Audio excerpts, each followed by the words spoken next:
Good morning. Singapore's representative to Taiwan, Calvin Yu, is describing the signing yesterday of an economic pact between the city-state and Taiwan as a milestone in the friendship between the two sides.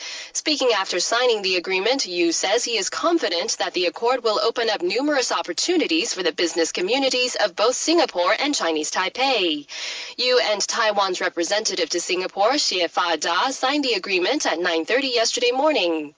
According to Minister of Foreign Affairs David Lim, the signing of the agreement demonstrated Taiwan's commitment to trade and investment liberalization.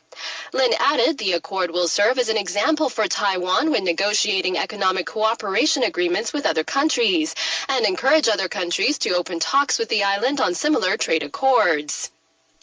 Meanwhile, speaking after the signing of the Economic Partnership Pact with Singapore, President Ma Ying-jeou yesterday says his administration will speed up efforts to integrate Taiwan into the Asia-Pacific economy. According to Presidential Office spokeswoman Garfi Lee, the agreement with Singapore is the first free trade deal Taiwan has signed with a major trade partner and non-ally.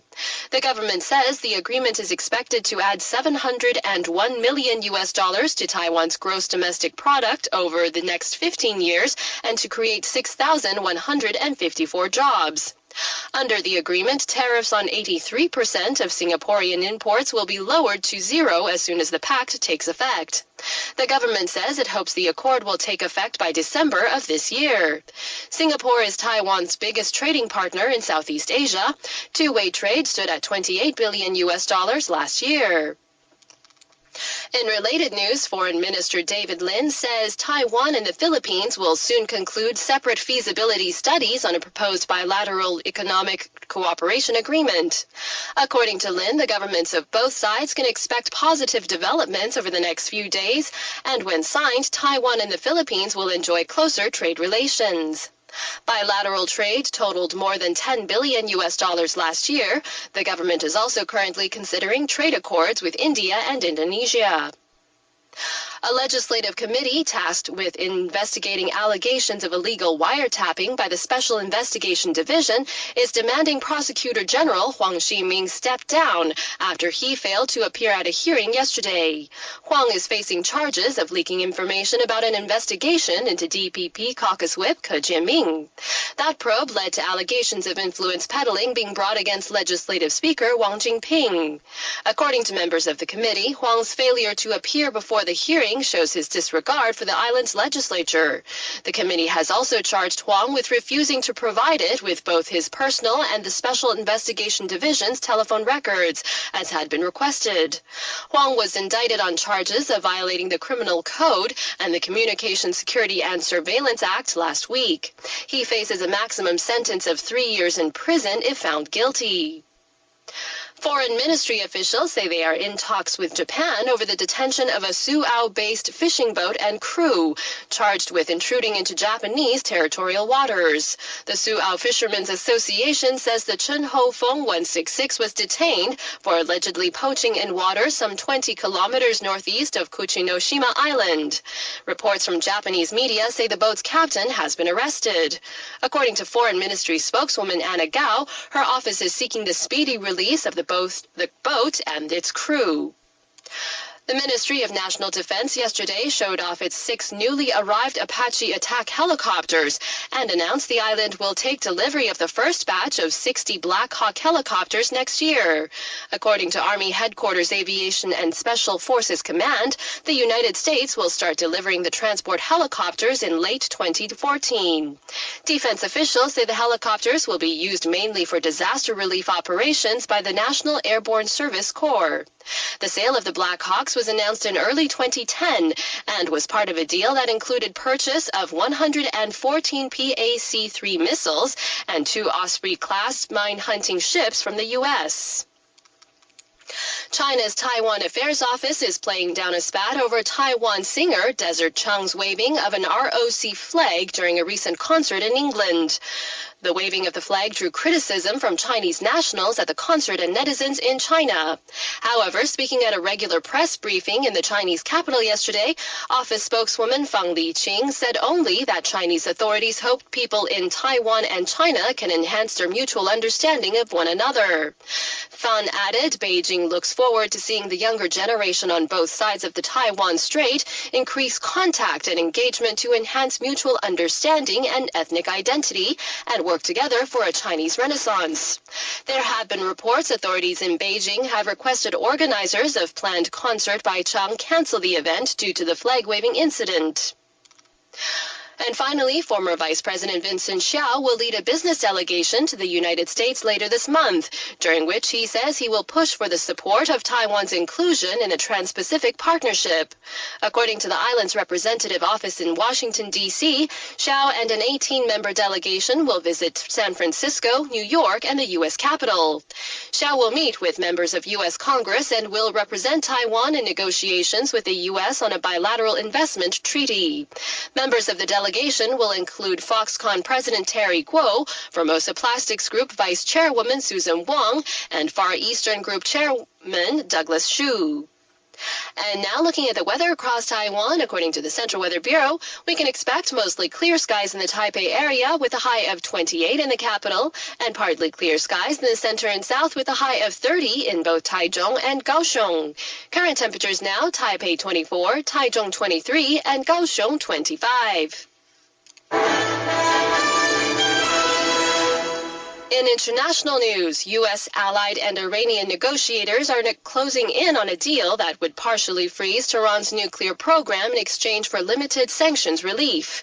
AP White House correspondent Mark Smith reports. Press Secretary Jay Carney says what's on the table in Geneva are steps to open up the Iranian program and halt it in place, even roll back parts. This would stop Iran's nuclear program from advancing for the first time in a decade. And he says keep Iran at least a year away from a bomb. Meantime, some sanctions would be eased in a way that could be easily reversed. Carney says the goal is time and space to hammer out a more comprehensive pact. But the administration's already hearing dire warnings from Israel. Prime Minister Benjamin Netanyahu saying he fears a mistake of historic proportions. Mark Smith at the White House.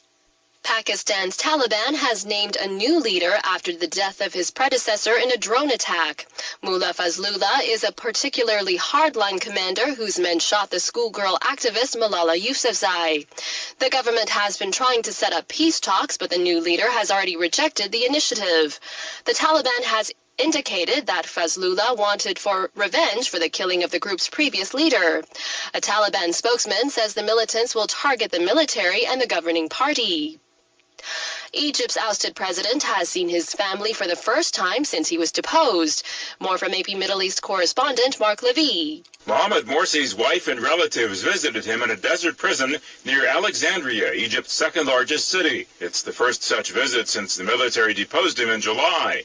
His wife said he's steadfast in opposing the military coup, and they didn't spend time discussing his physical condition. The visit comes after the first day of his trial on charges that could end up in the death penalty. Morsi and 14 other Muslim Brotherhood defendants disrupted the court proceedings with chants, insisting Morsi is still the legitimate president of Egypt. I'm Mark Levy. 2 suicide bombings have killed at least 16 people at a military base north of the Iraqi capital, Baghdad. 39 were wounded. One bomber blew up a car laden with explosives at the entrance of the base before a second bomber struck inside the compound itself. Violence in Iraq is running at its highest level since 2008, with almost 1,000 people killed in September alone. Swiss scientists have confirmed that tests show the late Palestinian leader Yasser Arafat had high levels of radioactive polonium in his body. However, they could not say whether polonium poisoning had caused his death in 2004. Their report concluded that Arafat's remains showed levels of polonium 18 times higher than normal.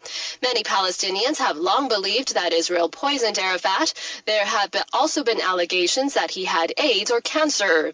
Israel has consistently denied any involvement. The leader of the M23 rebels in the Eastern Democratic Republic of Congo, Sultan Makenga, has surrendered to Ugandan authorities along with hundreds of rebel fighters. A government spokesperson says Makenga will be kept in Uganda until a peace deal is signed. Africa correspondent Isabel Nikiria reports from Kampala. Uganda government spokesman Ofono Pondo says Sultan Makenga has handed himself in to authorities and is being held at an undisclosed location. 1,600 rebel fighters also surrendered. They have been disarmed and are now at Magahiga barracks near the border. The UN imposed a travel ban and a freeze of assets on Makenga last year, but Uganda says it will not impose any further sanctions. The DRC government had earlier said it would not give amnesty to any of the M23 commanders with sanctions against them.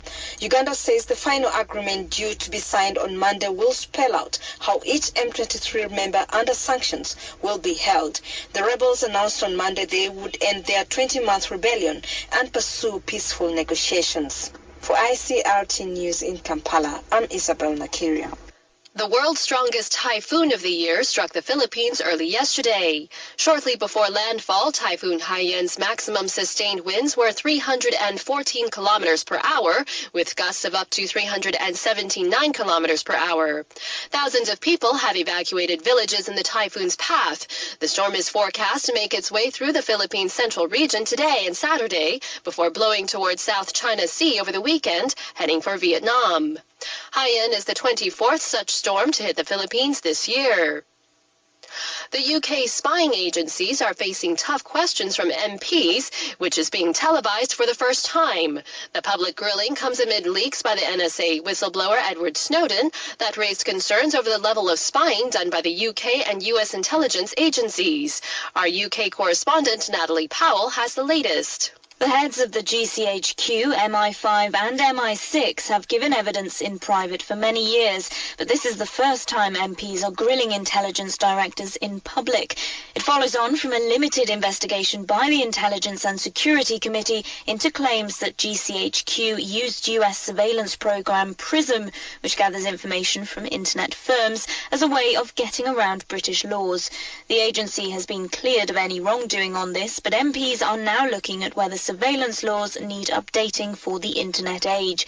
It comes in the wake of a scandal involving a former US security contractor, Edward Snowden, who leaked documents allegedly implying that intelligence agencies have tapped into internet communications of ordinary citizens and bugged the phone calls of several world leaders. For ICRT News in London, I'm Natalie Powell.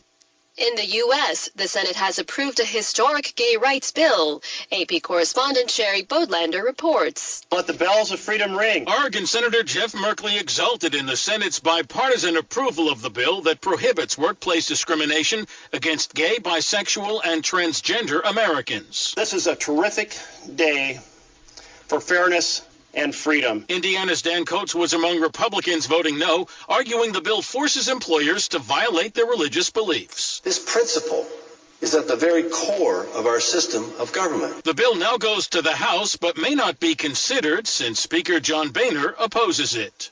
Jerry Bodlander, Capitol Hill. In Canada, embattled Toronto Mayor Rob Ford has apologized for a video of him making threats to commit first-degree murder against an unknown person. The leader of Canada's biggest city says he has been extremely inebriated in the clip. It shows an agitated Ford pacing a room and gesticulating over an expletive-laden rant. The context of this clip is not clear, nor is the target of Ford's anger. The footage looks as though it was secretly filmed on a mobile phone. It is the latest video controversy to engulf the mayor, who admitted this week to having smoked crack cocaine. Councillors are stepping up their call for Ford to resign. Back in the U.S., over 3 million Americans are seeing their health policies canceled as part of changes brought about by the Affordable Care Act. Correspondent Mary McCarthy reports from Denver.